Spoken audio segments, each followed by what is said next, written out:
Hello বন্ধুরা, চলে এলাম কুম্ভ মেলা যাত্রার দ্বিতীয় পর্ব নিয়ে। প্রথম পর্বে আমরা প্রয়াগরাজ জংশনের বাইরে দাঁড়িয়ে সেলফি তুলেছিলাম, সেই পর্যন্তই দেখিয়েছিলাম। সেই সেলফি তোলার পর আমরা স্টেশন থেকে মেইন রোডে যাওয়ার জন্য হাঁটছি। দেখুন, স্টেশনের এই রাস্তাটাতে দুপাশেই কি সুন্দর সব পৌরাণিক কল্পকথার ছবি এঁকে রেখেছে।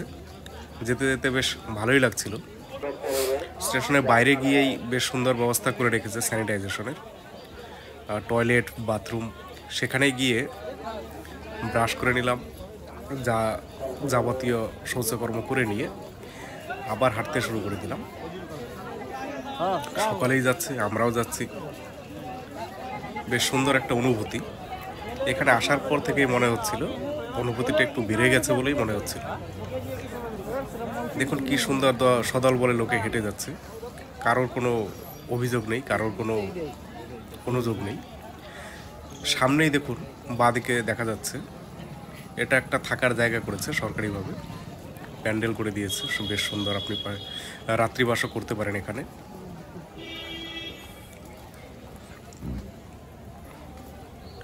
আর এর পাশেও সুন্দর করে পায়খানা বাথরুমের ব্যবস্থা করে রেখেছে। আপনি থাকতে থাকতে আপনার প্রয়োজন হতেই পারে, প্রয়োজন হলে সেখানে গিয়ে আপনি ব্যবহার করতে পারেন। দেখুন কি সুন্দর, ছোট ছোট ছোট ছেলে মেয়ে, বয়স্ক, বৃদ্ধা প্রত্যেকেই হেঁটে যাচ্ছে।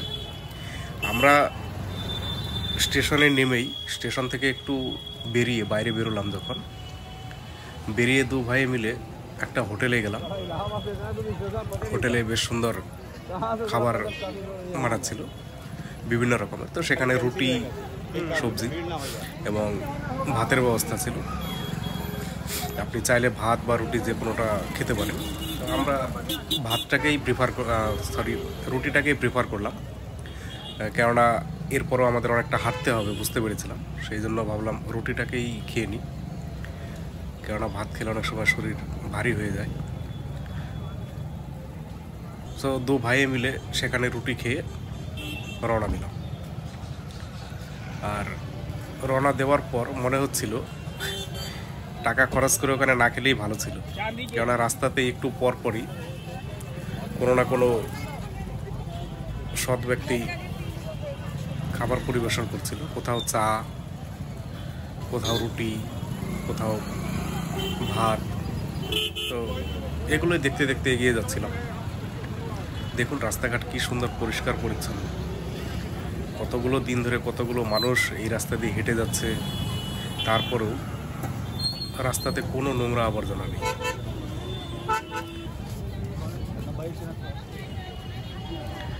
আর উত্তরপ্রদেশ সরকার এই ভিড়টাকে কন্ট্রোল করার জন্য বেশ সুন্দর সুন্দর ব্যবস্থা করে রেখেছে।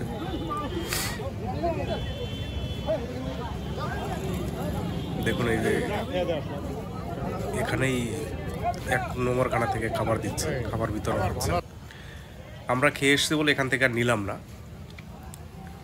এই পাশেই দেখুন এই যে একটা শহীদ মিনারের পাশ দিয়ে হেঁটে যাচ্ছিলাম। তার ওয়ালে বেশ সুন্দর এক একটা স্মৃতি লেখা আছে, সেগুলোও সময়ের ফাঁকে ফাঁকে পড়ে নিচ্ছিলাম।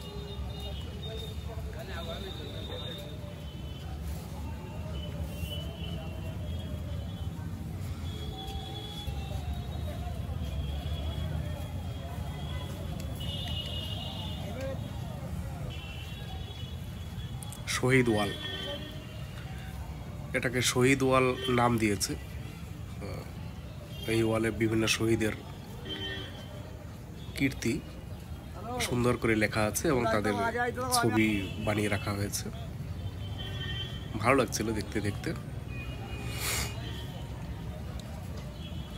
উত্তরপ্রদেশ এমনিতেই ঐতিহাসিক একটা রাজ্য। সেই পৌরাণিক যুগ থেকেই আমরা উত্তরপ্রদেশের বিভিন্ন জায়গার নাম দেখে শুনে বড় হয়েছি।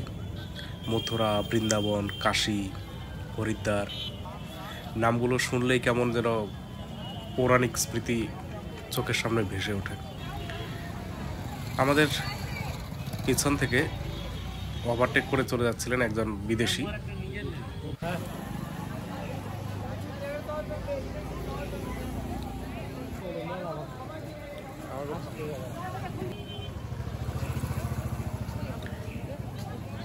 রাস্তাতে যেতে যেতে বেশ কয়েকজন বিদেশির সঙ্গেই দেখা হয়েছিল, তো ভালো লাগছিল যে এইরকম একটা মুহূর্তে বিদেশিরাও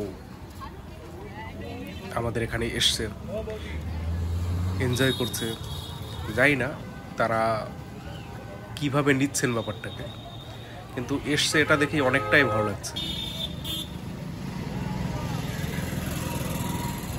রাস্তাতে দেখলাম এক সাধু বাবাকে, ওনাকে কোনো এক পরিবার থেকে কম্বল দান করা হলো।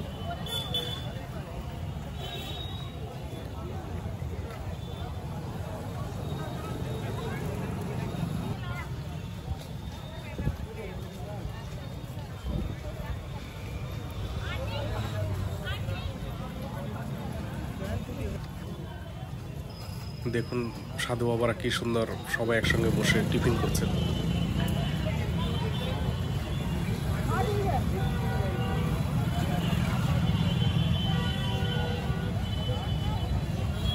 আপনারা যারা আমার এইসব অগোছালো ভিডিও দেখছেন বা দেখেন, যদি ভালো লেগে থাকে আপনারা অবশ্যই আমার চ্যানেলটিকে সাবস্ক্রাইব করে রাখবেন।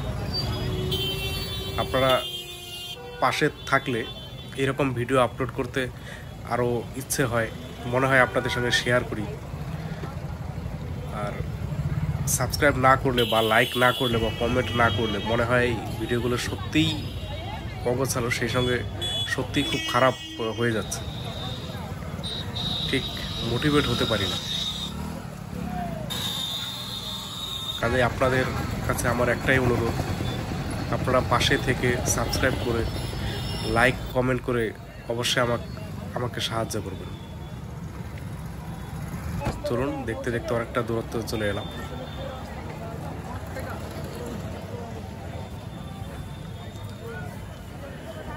স্টেশন থেকে প্রয়াগরাজ মেলার দূরত্ব কমপক্ষে 10 কিলোমিটার।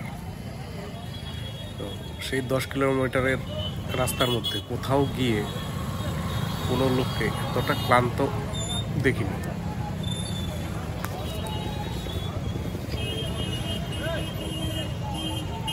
চলতে চলতে কোথাও কখনো কারো যদি ক্লান্তি অনুভূতি হয়, তখনই সে বলে উঠতো হর হর মহাদেব, হর গঙ্গে। আমাদেরও মাঝে মধ্যে মুখ দিয়ে নিজে থেকেই বেরিয়ে আসতো হর হর মহাদেব। এরকম অনুভূতি সত্যিই জীবনে খুব কম আসে।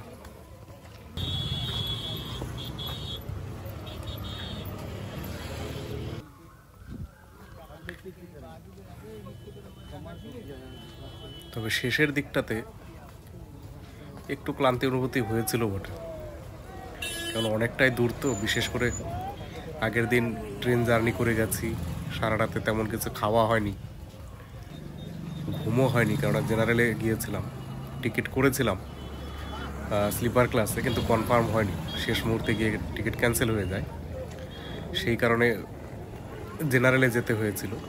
তো জেনারেলে আপনারা জানেন ইন্ডিয়ান রেলওয়েজ জেনারেলে কতটা কষ্টকর। যদিও এই কুম্ভ মেলার কারণে কনফার্ম স্লিপার ক্লাসেও এখন ওই অনেকটা জেনারেলের মতোই হয়ে গেছে, তবুও শান্তিতে কোথাও না কোথাও একটু বসতে তো পারতাম, যেটা জেনারেলে একদমই পারিনি। যথেষ্ট কষ্ট করে যেতে হয়েছে, সারা রাতে ঘুমোতে পারিনি, ঠিকঠাক বসতেও পারিনি। তো এই কারণেই মাঝে মধ্যে ক্লান্তি অনুভূতি হচ্ছিল, তবুও এত লোকের ভিড়ে সেই ক্লান্তি বেশি সময় টেকেনি। বসে বসে একটু যদিও বিশ্রাম নিতাম, কিছুক্ষণ পরেই মনে হতো না উঠতে হবে, যেতে হবে, হর হর মহাদেব।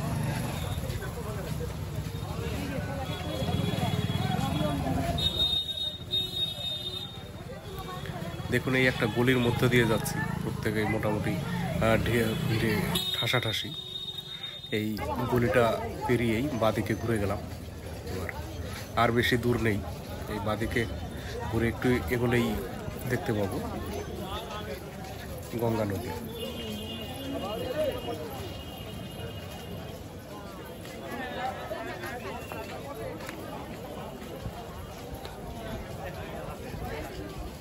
পাশেই দেখুন কি সুন্দর দোকানঘাটটা সাজিয়ে বসে আছে বিভিন্ন রং বলতে বেশিরভাগটাই গেরুয়া রঙের কাপড় চোপড়, সেই সঙ্গে ফুলের দোকান। ওই দেখুন দূরে দেখা যাচ্ছে গঙ্গা নদী। এতক্ষণ ধরে যার আশায় এত দূর থেকে গিয়েছি তার দেখা শেষমেশ মিলল। এই সেই গঙ্গা নদী, যার তীরেই সঙ্গমস্থল গঙ্গা, যমুনা, সরস্বতী। এই তিনের সঙ্গমস্থলেই মহাকুম্ভ বা পূর্ণ কুম্ভ, যা কিনা 144 বছর পরে একবারই হয়।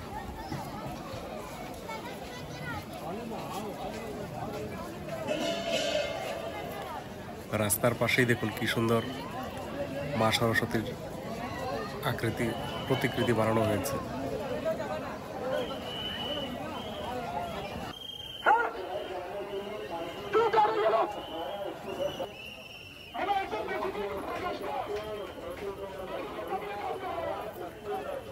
আমরা গঙ্গা নদীর এই পাড়টাতে গিয়ে পৌঁছালাম।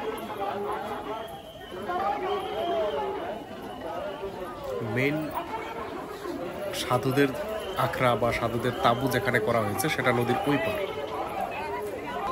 আর স্নানের ঘাট নদীর এই পার ওপার দুপারেই করা হয়েছে। মেইন সঙ্গম এখান থেকে আরেকটু দক্ষিণে। আজকেই আমরা সঙ্গম ঘাটে যাচ্ছি না, আমরা আপাতত নদী পার হচ্ছি, নদী পার হয়ে ওই পার চলে যাচ্ছি। ওই পারে কেন যাচ্ছি এটা পরবর্তী ভিডিওতে আমি আপনাদের প্রকাশ করব। একটু ভুল হয়েছিল আমাদের, সঙ্গমঘাট এই পারে এই দক্ষিণে, এটা আগে জানা ছিল না। ভেবেছিলাম নদীর ওই পারটাতেই হবে হয়তো সঙ্গমঘাট, ওই কারণে আমরা যত তাড়াতাড়ি সম্ভব নদী পার হয়ে যাচ্ছিলাম। দেখুন কি সুন্দর করে ব্রিজ বানিয়েছে খুব তাড়াতাড়ি করে। উত্তরপ্রদেশ সরকারকে এর জন্য অসংখ্য ধন্যবাদ যে এত সুন্দরভাবে এত বড় মেলার একটা আয়োজন করতে পেরেছে।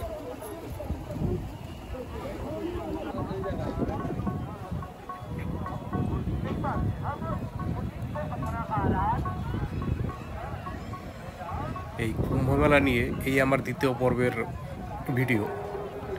আপনাদের যদি ভালো লেগে থাকে অবশ্যই লাইক, কমেন্ট এবং সাবস্ক্রাইব করে আমার পাশে থাকবেন। এর পরবর্তীতে নিয়ে আসবো নদীর ওই পার গিয়ে কি করলাম এবং মেলা কতটুকু ঘুরতে পারলাম একদিনে, সেটুকু নিয়ে। আশা করবি আপনারা সবাই ভালো থাকবেন, সুস্থ থাকবেন।